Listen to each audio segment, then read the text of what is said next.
വാർത്തകൾ ആദ്യമേ അറിയാൻ പ്രൈം ന്യൂസ് മലയാളം സബ്സ്ക്രൈബ് ചെയ്യൂ. എനിക്ക് 6 മാസം പ്രായമുള്ളപ്പോഴാണ് അച്ഛൻ ആദ്യമായി ഗൾഫിലേക്ക് പോയത്. 2-3 വർഷത്തിലൊരിക്കൽ ലീവിൽ വരുന്ന അച്ഛനോട് എനിക്ക് വലിയ അടുപ്പം തോന്നാറില്ലായിരുന്നു. അമ്മയായിരുന്നു എനിക്കെല്ലാം.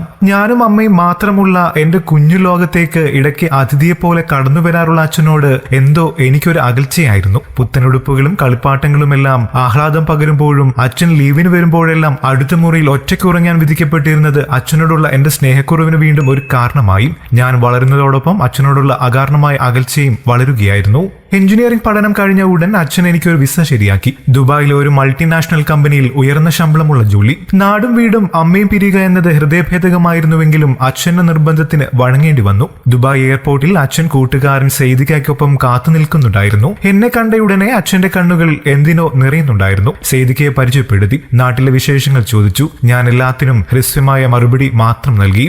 ഞാൻ ജോലി ചെയ്യാൻ പോകുന്ന കമ്പനിയുടെ താമസ സ്ഥലത്തേക്ക് എന്നെ കൊണ്ടുവിട്ടിട്ട് അവർ തിരിച്ചുപോയി. സെയ്ദിക്ക താമസിക്കുന്നത് ഇവിടെ അടുത്താണ്. എന്താവശ്യമുണ്ടെങ്കിലും ഇക്കാനെ വിളിച്ചു പറഞ്ഞാൽ മതി എന്നും പറഞ്ഞ് അച്ഛൻ ഇക്കയുടെ നമ്പർ തന്നിരുന്നു. AC മുറിയിൽ ഇരുന്നുള്ള ജോലി, അത്യാധുനിക സൗകര്യമുള്ള താമസം എല്ലാം ഉണ്ടായിട്ടും നാടുവിട്ടതിന്റെ സങ്കടം എന്നെ വല്ലാതെ അലട്ടാൻ തുടങ്ങി. ഒരു രാത്രി പോലും അമ്മയെ പിരിഞ്ഞിരുന്നിട്ടില്ലാത്ത എന്നോട് അച്ഛൻ ചെയ്തത് വല്ലാത്ത ക്രൂരമായി പോയി. ഇതുപോലുള്ള സുഖപ്രദമായ ജീവിതത്തിൽ മതിമറന്നിട്ടാവണം അച്ഛൻ 2-3 വർഷത്തിൽ ഒരിക്കൽ മാത്രം ഞങ്ങളെ കാണാൻ നാട്ടിൽ വരാറുണ്ടായിരുന്നത്. ഇവിടെ കൊണ്ടുവിട്ടു പോയിട്ട് ഒരാഴ്ചയായി ഇങ്ങോട്ടൊന്ന് തിരിഞ്ഞു നോക്കിയിട്ട് പോലുമില്ല. ചിന്തകളിൽ അച്ഛനോടുള്ള അമർഷം കൂടിക്കൂടി വന്നു. അമ്മയെ കാണാതെ എനിക്കിനി ജീവിക്കാൻ വയ്യ. സങ്കടം സഹിക്കാൻ വയ്യതായപ്പോൾ ഞാൻ സെയ്ദിക്കായി വിളിച്ചു. ഇക്ക, എനിക്കിനി ഒരു ദിവസം പോലും ഇവിടെ നിൽക്കാൻ വയ്യ. എത്രയും പെട്ടെന്ന് നാട്ടിൽ പോയേ പറ്റൂ. ഇക്ക, അച്ഛനോട് എനിക്ക് വേണ്ടി സംസാരിക്കണം. മോൻ എന്തായി പറയുന്നത്? മോന്റെ അച്ഛൻ എത്ര കഷ്ടപ്പെട്ടിട്ടാണെന്നറിയുമോ ഇത്രയും നല്ലൊരു ജോലി തരപ്പെടുത്തിയത്? മോൻ ക്ഷമിക്കൂ. ആദ്യമൊക്കെ ഇത്തരം ബുദ്ധിമുട്ടുകൾ എല്ലാവർക്കും ഉണ്ടാകും. എല്ലാം ശരിയാകും. സെയ്ദിക്കയുടെ സമാധാന ശ്രമം പാഴായി.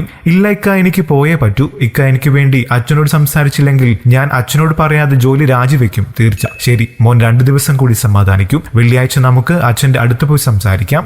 വെള്ളിയാഴ്ച ഉച്ചതിരിഞ്ഞ് ഞങ്ങൾ പുറപ്പെട്ടു. 2 മണിക്കൂറോളം സഞ്ചരിച്ച് പട്ടണത്തിൽ നിന്നും ഒരുപാട് അകലെയായി ഒരു ലേബർ ക്യാമ്പിന്റെ മുന്നിൽ വണ്ടി നിർത്തി. ലേബർ ക്യാമ്പിലെ നിരയായി പണിത മുറികളിൽ ഒന്നിലേക്ക് സെയ്ദിക്ക എന്നെ കൂട്ടിക്കൊണ്ടുപോയി. നിരത്തിയിട്ടിരിക്കുന്ന കട്ടിലുകൾക്കിടയിൽ ഒരാൾക്ക് കഷ്ടിച്ചു മാത്രം നടക്കാനുള്ള ഇടമുണ്ട്. കട്ടിലുകൾക്ക് മുകളിലെ അഴികളിൽ മുഷിഞ്ഞതും അല്ലാത്തതുമായ തുണികൾ കൊണ്ട് തോരണം തൂക്കിയിട്ടിരിക്കുന്നു.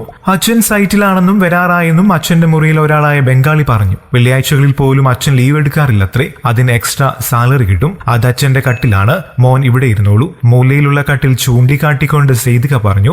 3 അടി വീതിയുള്ള ഒരു കട്ടിൽ. തലഭാഗത്ത് അല്പം മുകളിലായി ഭിത്തിയിൽ ഒരു ചെറിയ കാർഡ്ബോർഡ് ഘടിപ്പിച്ചിരിക്കുന്നു.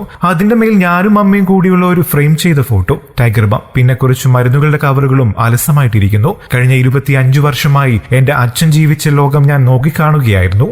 അമ്പരപ്പ് മാറും മുൻപേ മുറിയുടെ വാതിക്കൽ അച്ഛന്റെ ശബ്ദം. നിങ്ങളൊരു മുന്നറിയിപ്പും കൂടാതെ എന്തു പറ്റി മോനെ? എന്തെങ്കിലും അത്യാവശ്യം? ഞാൻ അച്ഛനെ നോക്കി. തലയിൽ ഒരു തൂവാല കെട്ടിയിരിക്കുന്നു. മുഷിഞ്ഞ ഒരു കവറോളാണ് വേഷം. മരുഭൂമിയിലെ പൊടിമണലിൽ മുങ്ങി നിൽക്കുന്ന ഒരു രൂപം. കൺപിലികളിൽ പോലും വെളുത്ത മണൽത്തരി തങ്ങി നിൽക്കുന്നത് കാണാം. വെളുത്ത മുണ്ടും ഷർട്ടും ഇട്ട് പെർഫ്യൂം പൂശി ചുണ്ടിൽ വില കൂടിയ സിഗരറ്റുമായി നിൽക്കുന്ന അച്ഛനെ മാത്രം കണ്ടിട്ടുള്ള എനിക്ക് ഈ കാഴ്ച താങ്ങാനായില്ല. ഞാൻ ഓടിച്ചെന്ന് അച്ഛനെ കെട്ടിപ്പിടിച്ചു. എന്റെ മേല് മുഴുവൻ വിയർപ്പും പൊടിയുമാണടാ എന്ന് പറഞ്ഞ് അച്ഛൻ എന്നെ ഒന്നുകൂടി മുറുക്കെ കെട്ടിപ്പിടിച്ചു. 25 വർഷങ്ങളായി കൈമാറാൻ മറന്നുപോയ സ്നേഹം ഒരു പേമാരിയായി പെയ്തിറങ്ങി.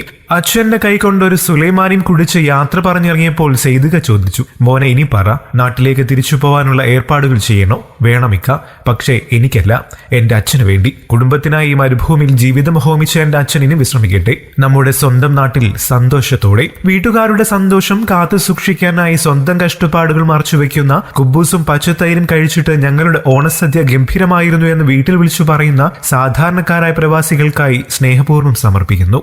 കൂടുതൽ വാർത്തകൾക്കും വിശേഷങ്ങൾക്കുമായി ഈ ചാനൽ സബ്സ്ക്രൈബ് ചെയ്യാനും മറക്കല്ലേ. നന്ദി.